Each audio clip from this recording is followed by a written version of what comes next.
Rob Stone, 2 damn phones, Babylons can't crack the code. Welcome back, I'm Brian and this is B-MoneyTrading. As you can tell, I'm getting my voice back. I had a respiratory infection, so the past 2 videos I've done were pretty crappy as far as what you could hear. But anyhow, so I made a rookie mistake, as you can tell from the title of this video. Basically what I did, well, it wasn't really so much, I don't really like to trade options, but I traded options. And I don't know what I was thinking. Got a wild hair at my ass, I guess. And so basically I bought this option for 114, and I told myself I wasn't gonna buy, I didn't want to spend no more than 100, and I already right. It was at this moment that Brian knew he fucked up.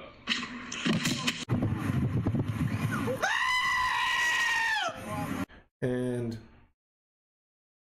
yeah, you can see it just sold off, and I ended up thinking, well, I'll buy another one at a lower price, and then on top of that it'll be for a lower call, and more than likely it'll come up, I'll make profit off of that, and it'll help make up the loss on the previous contract.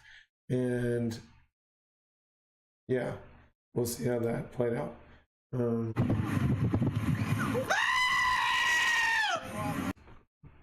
Second one, I'm up $2, so it's really made up my losses. I mean, you can tell. Hopefully, and see, like, I've been keeping an eye on the news, and it's really not looking good. U.S. stock futures under pressure after weak China data, and you know, I was expecting news to come out between the trade tariffs, and the trade war, whatever you call it, going on between China and the U.S. And it did come out in news, and that's what I was expecting for it to do, and to continue to give us momentum. And really, it's either this spike or this spike. I'm thinking it was this one that is spiked, and it basically came out in news and just said that Trump is supposed to get with the Chinese president Xi Jinping and after January 1st, and that was it. And so that was, I guess, the big news. And so I'm looking at taking a loss. I'm gonna, you know, basically this is the point that you know, at the end of the market that I knew. It was at this moment that Brian knew he fucked up. Now, I mean, that looks like a lot of money, but really, if you look at it, it's almost 6%, a little less. And so tomorrow, I added today for the options 120 and 30, so 150 bucks. I'll go ahead and add the normal 200 tomorrow and look at raising my tier up on Robinhood to get an extra $1,000 of buying power. So it'll be 1,200 that of buying power I'd have tomorrow, depending on what happens with these options. And as well as you can tell, everything basically tanked today. I think the only thing I'm up on is TQQ, and it's not by a whole lot. And that said, I've mentioned taking a core position and looking at swinging, trading off of that core position and swinging shares off of it. And so basically meaning that I buy in, just quick example, a rough example, put it that way. Say I bought in at, we'll do the week. So say I bought in at, all right, bear with me. Say I bought in at 42.50, 15 shares, and then as it went up, I still had that core position of 42.50, 15 shares. Then I would go and buy another 10 more at 43.50, right? And then it gets up, you know, to 44 or whatever, and then I sell those 10 and keep the 15 I originally bought at 42.50. And then as it dips down, I would buy more, buy another 10 shares at 43.50, and then as it comes back up, I sell it for 42 or 44.20, those 10 shares, and so on. But it's really based on keeping a core position, and as it trends up, adding, and then when it or as it trends up, once it dips, adding, and then when it pops up, selling and adding and selling. But you have to be really good at timing the market, and it's not something that's very easy to do. It takes some practice, and that's why we practice with small shares. Aim small, miss small. So if I take a loss, it's going to be a small loss, and it's not going to be a big drawdown on the account. And anyhow, with that said, that's what I'm looking at possibly doing. I might not just yet start implementing that strategy, but it is something I am considering in the near future. And really, man, I'm looking for the overall market to really get itself together, and as well start to be a little bit more active in my trades and taking some profit when I have it, and then once it dips down, adding on. And I think that's probably one of the things that I could do better right now as a trader, is that when I am up, not necessarily to sell my whole position, but at least take some profit, sell, a few shares of it, even if it's just a few bucks, it's something coming in versus, this, as we can see, because we're just staying in this range, and we'll pull it up on the 4 hour. And I don't see us moving anywhere anytime soon, but you can see we're just staying in this range and just bouncing up and down.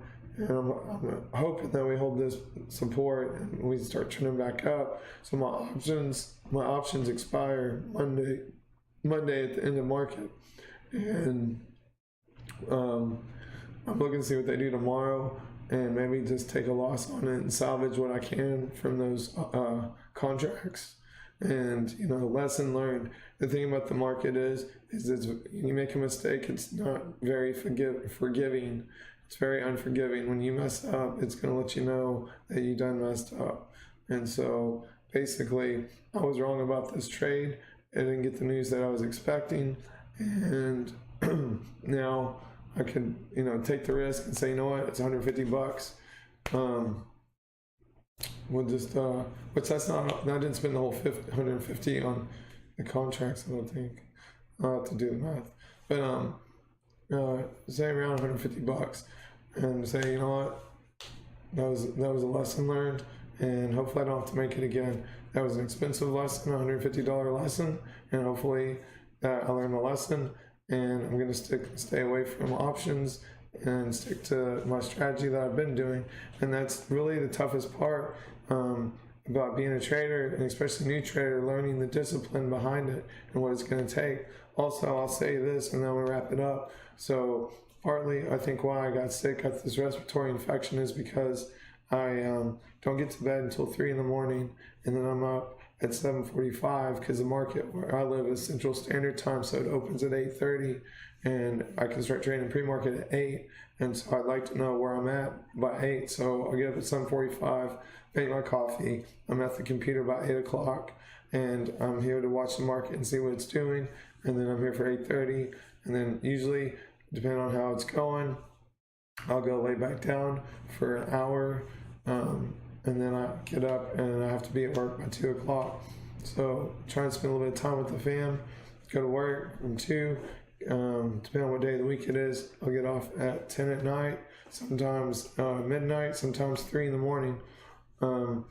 Usually it's just on the weekends that I have real late nights, so usually I'm off by 10 though, and then I'm back home, and dinner with family, everything, and then here I am, studying the markets, and then I do the video, and try and wrap it up by 3 o'clock so I can get in bed.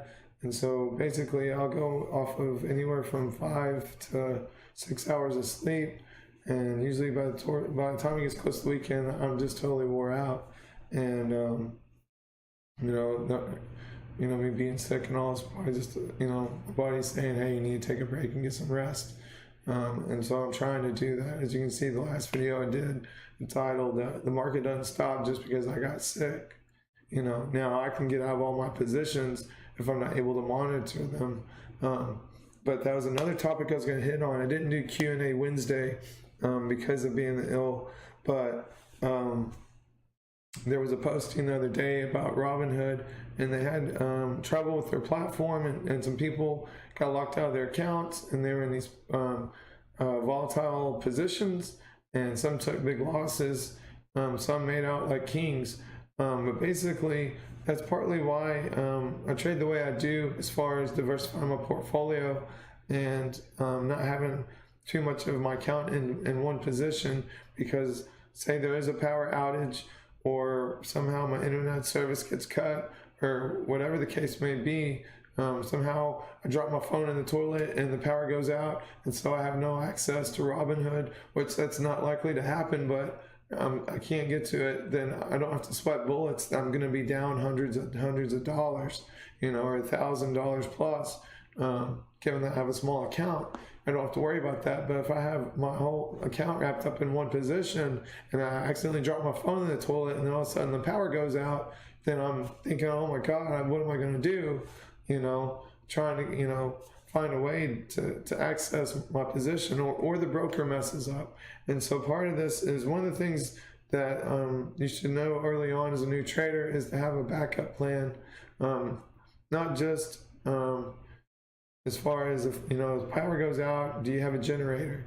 Do you have any other access to the internet, to your positions, to your broker? Do you have their phone number on hand if they offer a phone number, which Robinhood, the only way you can really contact them is through email. But other brokers, you can have a phone number and you can call them, and I've had to do that in the past with other brokers I have had because of issues or whatnot. But basically, you need to plan for such events that may occur so that when they do happen, you're prepared.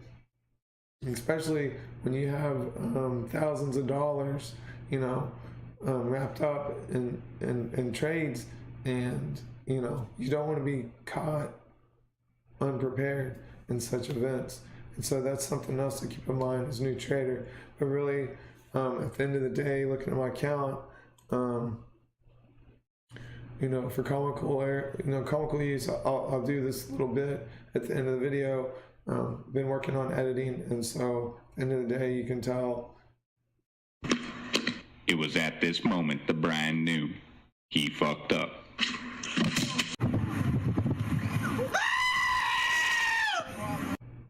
So with that said, I'm gonna go ahead and wrap it up. Have a good night.